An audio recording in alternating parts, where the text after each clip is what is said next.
দুলাভাই দুগলা পেজ নিয়ে তোমরা পেজ দেওয়া বন্ধ করেছিলা। আমার বাংলাদেশে পেজের কেজি হয়েছিল 250 টাকা। তখন আমি সবাইকে ডেকে ডেকে বলেছিলাম 1 ইঞ্চি জায়গা অনাবাদি থাকবে না, সবাই পেঁয়াজ লাগাও। আমার পেঁয়াজের বাম্পার ফলন হলো। আমি বললাম এমন একদিন আসবে পেজ রাইখা দেওয়ার জিনিসটা যেটা বেশি হয় এটা দিয়ে দেওয়া লাগে, নাইলে 1 বছর পরে পেঁয়াজ আর থাকে না। কাঁঠাল যেমন পেকে গেলে খেয়ে ফেলতে হয়, আনারস যেমন পেকে গেলে খেয়ে ফেলতে হয়, তোমার ইন্ডিয়াতে যদি আনারস বেশি হয় বাংলাদেশে রপ্তানি করা ছাড়া তোমার উপায় নাই, কাঁঠাল পেকে গেলে বাংলাদেশে দেওয়া ছাড়া তোমার উপায় নাই। সুতরাং বাণিজ্যের ভয় দেখাইয়া লাভ নাই, কাঁঠাল না খাইলেও মানুষ মরে যায় না, ঠিক কি না? তোমরা যদি মনে করো দেবা না আর আমরা যদি ঘোষণা দিয়ে দেই আনবো না, সেই দিন বুঝবা কারবার কি যায়। কাটাতারের বেড়া ওইদিকে দাঁড়াইয়া ফেজ দিয়ে ডাক দিবা দুলাভাই দুগলা ফেজ নিয়ে। আমরা দেশে যখন বুদ্ধি পারে না তখন মানুষ তারে সাইজ করে মামলা দিয়া, ঠিক কিনা কয়?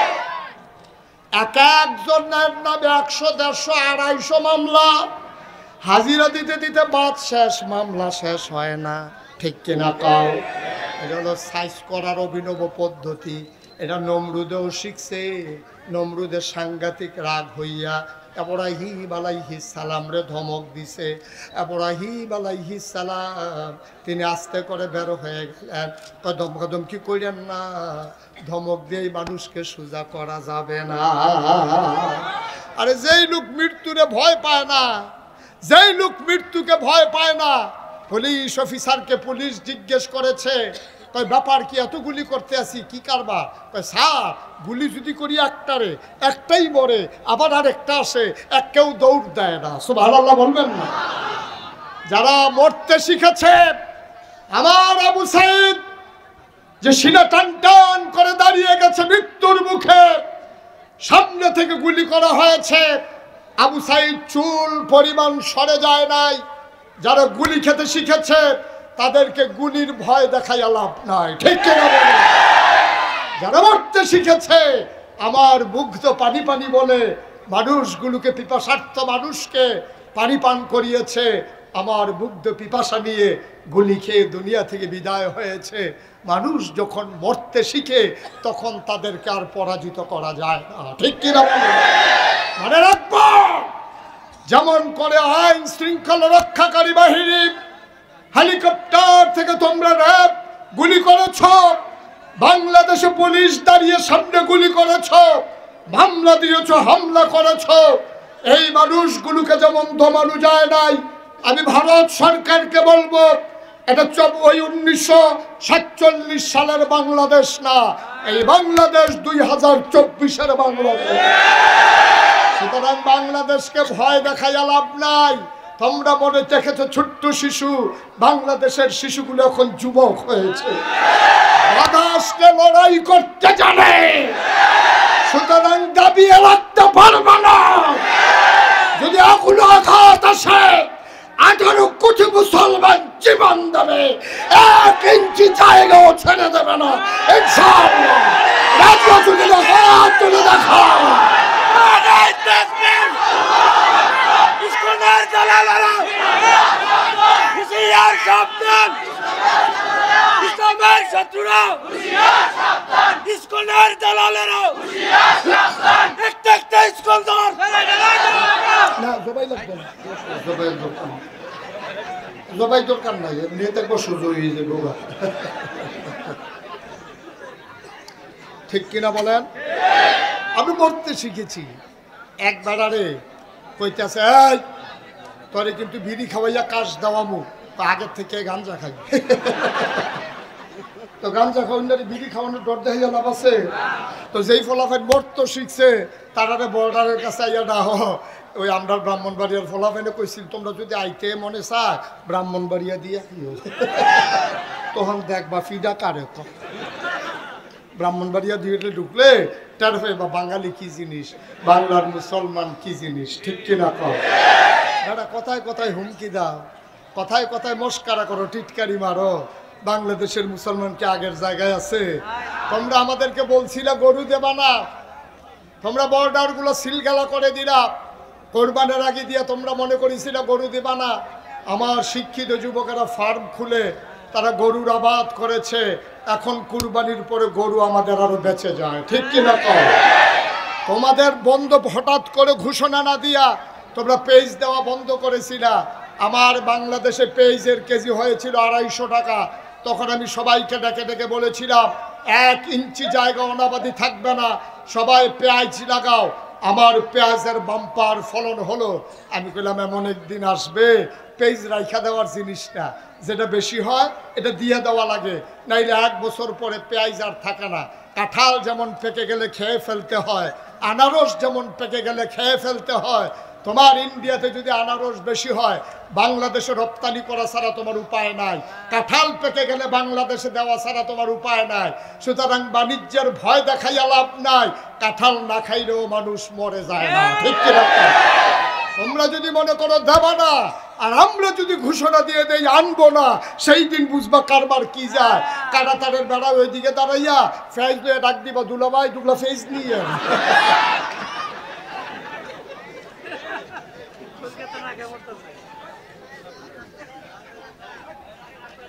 ঠিক কিনা কও? কষ্ট হচ্ছে তোমাদের? তাহলে পরীক্ষা কয়টা? 2 নাম্বার পরীক্ষা। আব্বা ফেল না পাস? টান্ডা টুন্ডা না গোল্ডেন এ প্লাস? আবার 3 নাম্বার পরীক্ষা। পরীক্ষা না কয়টা মোট? আচ্ছা যে কি কারবার যায়, আমি বোধহয় 2 দিন থাকি যাওয়ার লাগবে, নমুনা খারাপ। মার হাবা কয় না? পরীক্ষা কয়টা গেল? কয়টা? 3 নাম্বার পরীক্ষা। রে আবার এই লোকটারে বসাই দেন, ধৈর্য বসাও, ধৈর্য বসাও, হ্যাঁ টান দিয়ে বসাই দাও। হ্যাঁ তা মনে করছে কমলা ফিটাফিটি শুরু হয়েছে, কে বাজছে কে বইয়া দাও। আমিন কর, জোরে কর। তাইলে 3 নাম্বার পরীক্ষা। এখন নমরুদরে যখন ইব্রাহিম আল্লাহ মানে না, নমরুদ কি খুশি না বেজার? কম না বেশি? এখন নমরুদ ইমার্জেন্সি অ্যাসেম্বলি কল করছে, সব মন্ত্রী এমপি উপদেষ্টারে ডাকাইছে, তোমরা আমার বেতন খাও, এক একজন মোট হইতে হইতে কি কারবার হইছ, সবাই বুদ্ধি দাও। ইব্রাহিমের মতো একটা ছেলের কাছে আমি হেরে যাব, সে আমার আল্লাহ মানে না, কথা কইলে আমার বিপদে ফেলায়, তোমরা আমার বুদ্ধি দাও কি করলে ভালো হয়। তো একজন গুসা খাটো, মাথায় চুল নাই, এক বুদ্ধিজীবী মার্কা উপদেষ্টা দাঁড়াইছে। দাঁড়াইয়া বলতেছে, আল্লাহ আমার কাছে একটা বুদ্ধি আছে। কয় কি বুদ্ধি? অবশ্যই ইব্রাহিম একজন আল্লাহ পাইছে।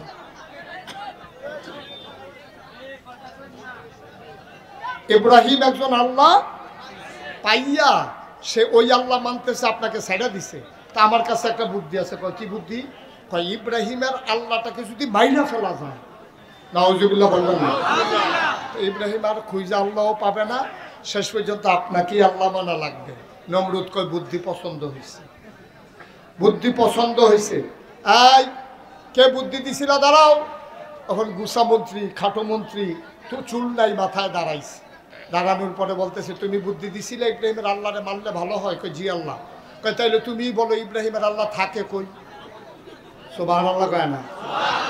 এখন খাটো মন্ত্রী বলতেছে, আল্লাহ এতদূর বুঝছি যে এই মাইরা ফেললে ভালো হবে, কিন্তু কই থাকে এই কথাও বলা লাগবে, জানলে আমি প্রথম বুদ্ধিও দিতাম না।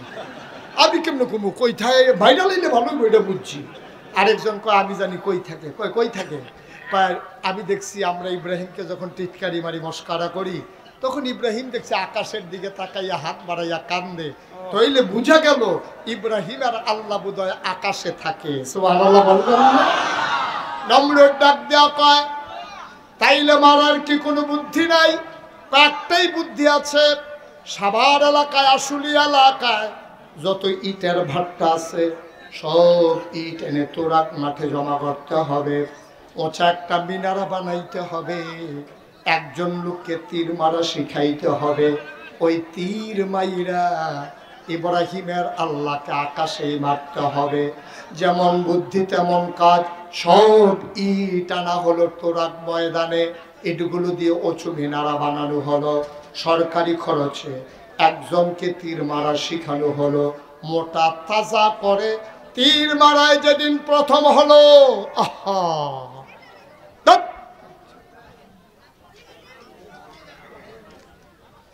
তীর মারায় যেদিন প্রথম হলো,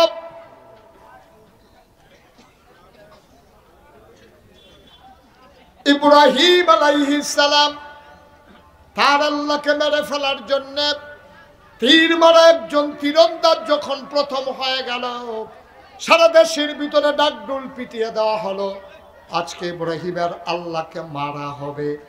সবাই মিলে দেখতে আসলো ওই মিনারার গোড়ায়। ইব্রাহিমকেও আনা হলো, ওই মোটা লোকটারে মিনারার মাথায় উঠানো হলো, তীরের মাথায় বিষাক্ত তীর মেখে দেওয়া হলো। নমরুদ নিচ থেকে ঘোষণা করলেন, মারো তীর। ওই তীরন্দাজ মারল তীর। আমার আল্লাহ দেখে নাকি দেখে না? তারা কি কয়, আমার আল্লাহ শুনে নাকি শুনে না? যখন তীর মারা হলো, আল্লাহ ডাক দেয়া কয়, জিবরাইল, ও জিবরাইল কই? আল্লাহ, আমি তো এখানেই আছি। কয়, তোমরা বলছিলা মানুষ বানাবেন না, আমি আদর করে মানুষ বানালাম, ওরা আমাকে তো আল্লাহ মানলই না, আবার আমাকে মারার জন্য তীর মেরেছে। তাড়াতাড়ি কর, তাড়াতাড়ি করে তীরটারে ধর, তীরের মাথায় একটু তাজা রক্ত লাগাইয়া নমরুদের সামনে তীর ফেরত দে। খেলতে যখন চায় খেলা জমাই দে। তীর ফেলা হলো, তীর যখন ধরলো, টপ টপ টপ টপ করে তাজা রক্ত পড়তেছে। নমরুদ ডাক ডাক, ইব্রাহিম, আমি মনে করেছিলাম আল্লাহ নাই, ছিল, সামান্য একটু আগে মারা গেছে। এই যে তীর, নাউজুবিল্লাহ বলবেন না? এই যে দেখো না, ফোটা ফোটা রক্ত পড়তেছে, ছিল, তবে এখন মারা গেছে। ইব্রাহিম আলাইহিস সালাম আস্তে করে মাথা নিচু করে ঘরে চলে গেলেন, অজু করে সেজদায় পড়ে গেলেন। তিনি সেজদায় গিয়া আল্লাহকে ডাক দেখো, আল্লাহ এরকমই করো, এসব কাজে করো না। এমনি ওর বাহিনীর লোকে পারি না, র্যাব, গোয়েন্দা, দলীয় ক্যাডার, তারপরে গোয়েন্দা সব আছে, এমনি কুলাইতে পারি না, মামলার ভয়ে লুকাই লুকাই থাকা লাগে। এর ভিতরে আবার তীরের মাথার ভিতরে দিছ রক্ত লাগাইয়া, এখন আমি কি করব? আল্লাহ ডাক দেয়া কয়, ইব্রাহিম রে, তোমার কাম তুমি করবা, আমার কাজ আমি করব। তোমার কাজ তুমি চালাই যাও, আমার কাজ আমি করব। ইব্রাহিম আলাইহিস সালাম আবার দিন রাত আল্লাহর পথে মানুষকে ডাকে। আবার দেখা গেল ওই নমরুদ যে মানুষ আল্লাহকে মাইরা দেখাইলো, তারপরে ইব্রাহিম আরো বেশি বেশি ডাকে। ইব্রাহিমকে দমানো গেল না, ঠিক কিনা? এটাই হয়, যুগে যুগে এটাই হয়। মনে রাখবা, অন্যায়ভাবে জুলুম করে, নির্যাতন করে, ইচ্ছে করলেই ক্ষমতার মসনদ পাকাপুক্ত করা যায় না। অতীতেও হয় না, আজকেও হবে না। যেমন করে বাংলাদেশে জগদ্দল পাথরের বিদায় হয়েছে দীর্ঘ যুদ্ধের পরে, আজকে সিরিয়া থেকে বাশার আল আসাদের চিরবিদায় হয়ে গেছে, ঠিক কিনা? এটাই হচ্ছে মুক্তিকামী জনতার বিজয়। এভাবেই হয়, এভাবেই হয়। সুতরাং আজকের এই ঘটনা থেকে আমাদেরকে শিক্ষা নিতে হবে। আগের মানুষগুলো যে কাজ করে অধপতন হয়েছে, আমরা যারা এখন আছি, আমরা যদি আবার আগের মানুষের মতো সিএনজি স্ট্যান্ড দখল দেওয়া শুরু করি, বাস স্ট্যান্ড দখল দেওয়া শুরু করি, আমরা যদি আবার মূলা তরকারি থেকে শুরু করে বাজারের ফুটপাতের দোকানগুলো থেকে চাঁদাবাজি শুরু করি, তাইলে আমাদের পরিণতি ওদের চাইতে আরো খারাপ হবে, ঠিক না? এটা থেকে শিক্ষা নিতে না পারলে জনমের ধরা খাইবা। এই কাজের দিকেও যাবা না। 15 বছর এত কিছু করার পরে ওরা যেমন বিদায় হয়েছে অপমানিতভাবে, আমরাও যদি আবার সেই কাজ শুরু করে দাও, আমাদের অধপতন আরও বেশি আসবে। কারণ ওরা রক্তের উপর দিয়ে আসে নাই, কিন্তু আমরা 2024 সালে 2000 ছাত্রের রক্তের উপরে আমরা বেঁচে আছি, ঠিক কিনা বলো? এই রক্তের অভিশাপ তুমি সইতে পারবা না, এই রক্তের ঝাঁজ তুমি সইতে পারবা না। রাতের অন্ধকারে সারাদিন চাঁদাবাজির উপরে তুমি যখন ঘুমিয়ে যাবা, স্বপ্নের মাঝে তোমাকে আবু সাঈদ এসে ডেকে বলবে, ও চাঁদাবাজ, আমি এই জন্য আমার জীবন দেই নাই, ঠিক কিনা বলো? মুগ্ধ এসে তোমাকে ডেকে ডেকে বলবে, ও তো কন্ট্রাক্টর, তুমি রোডের বদলে ব্রিজের ভিতরে বাঁশ ঢুকাইতে আসো, এই জন্য আমি পানি পানি করে জীবন দেই নাই, ঠিক কিনা বলো? ওদের প্রতিটা ঘটনা থেকে আমরা শিক্ষা নিয়ে আমাদের দিনগুলো হবে নতুন দিন। আমরা সাজাবো নতুন বাংলাদেশ। আর ভারত না, গোটা পৃথিবীর সকল পরাশক্তি মিলেও বাংলাদেশকে চোখ রাঙানো সহজ, কিন্তু দমিয়ে দেওয়া সহজ না, ঠিক কিনা বলো? এই বদ্বীপের মানুষগুলো 56,000 বর্গ মাইলের মানুষ, আর টেকনাফ থেকে তেঁতুলিয়া, রূপসা থেকে পাথুরিয়া, এই মানুষগুলো কখনো পরাজয় মানে না, ঠিক কিনা বলো? মাঝে মাঝে হয়তো তারা চুপ মেরে থাকে, কিন্তু আবার সেই বসন্তের যখন হিমেল হাওয়া শুরু হয়ে যায় আর বর্ষার প্রথম ফোঁটা বৃষ্টি যখন পড়ে, মরা গাছের ভিতরে আবার ডালা গজায়।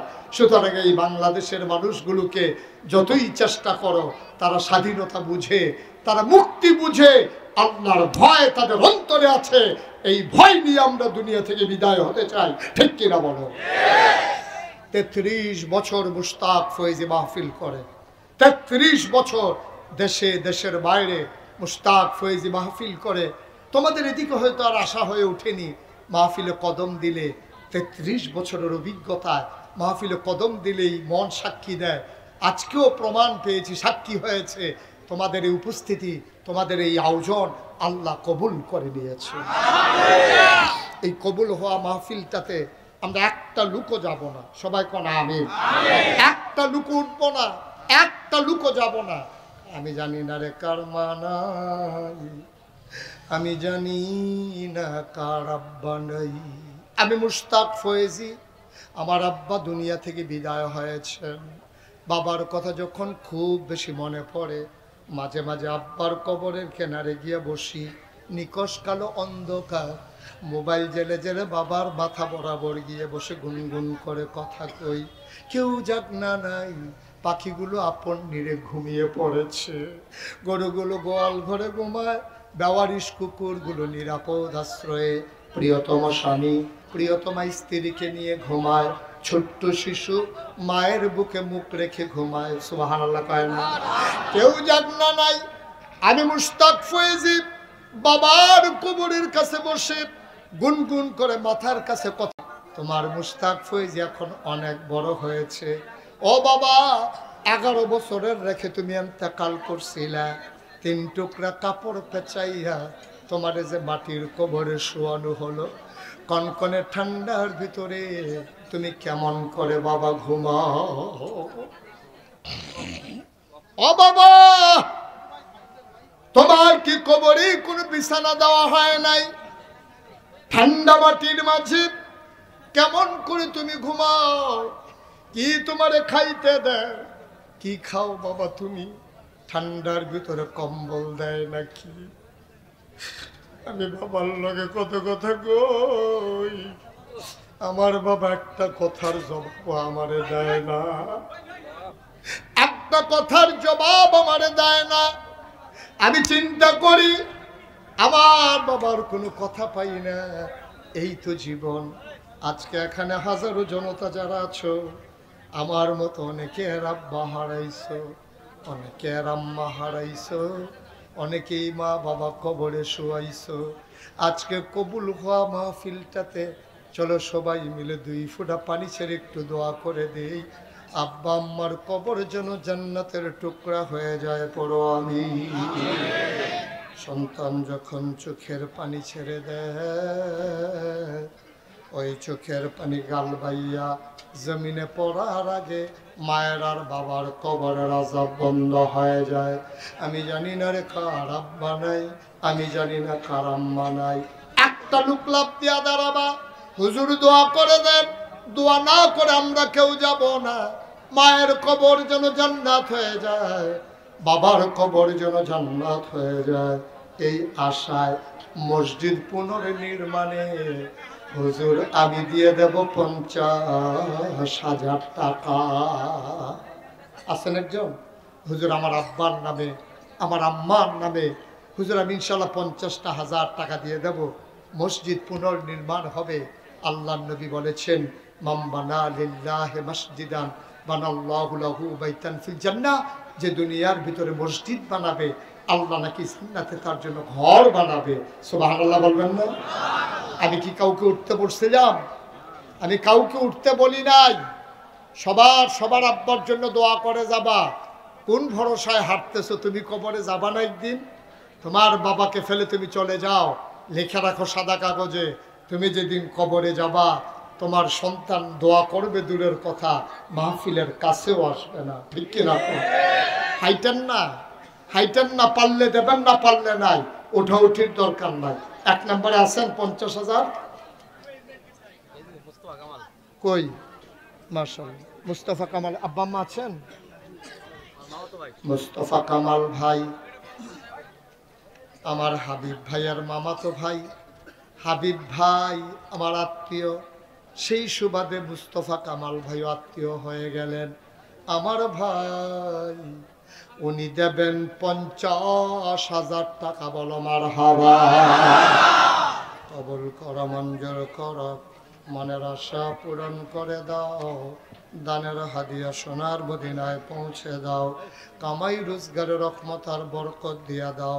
আব্বা আম্মার কবর জান্নাতের টুকরা বানাইয়া দাও। রব্বে কারীম, 2 নম্বর একটা লোক দরকার। হুজুর দোয়া করে দেয়, আব্বার রেখে যাওয়া জমিনের ভিতরে ভবন উঠাইয়া খাই, বাবার উঠানো ভবনের ভিতরেই তো ঘুমাই। হুজুর দোয়া করে দেয় বাবার কবর যেন জান্নাত হয়ে যায়, এই আশায় আমিও দিয়ে দেব 50,000 টাকা। এই যে ভাই, ভাই এই ছেলেরা বসাই দেন তো, বসো। বেয়াদবি করতেছো কেন? মসজিদে টাকা উঠতেছো, তোমার সহ্য হয় না? শয়তানে আইয়া কই বইয়ের উচিত কীর্তি, মসজিদে টেহা উঠতেছে, উঠবি না। এটা বিবেক খাটাইয়া কাজ করা লাগে না? মসজিদ কি আমার?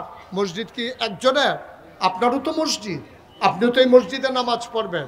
আপনি পারলে দেবেন, না পারলেন আপনি উঠে যাবেন কেন? আপনার দেখা দেখি আরো 5 জন উঠবে, ওই 5 জনের একজনে 100 টাকা দিত, আপনি যা আপনার কারণে যে দিতে পারলো না, ঘটনা কি? কি কারবার কি? একটু হিসাব মিলিয়ে কাজ করে, সব জায়গায় তামাশা চলে না। 2 নম্বরে একটা লোক দরকার 50,000 টাকা। কেনা আব্বা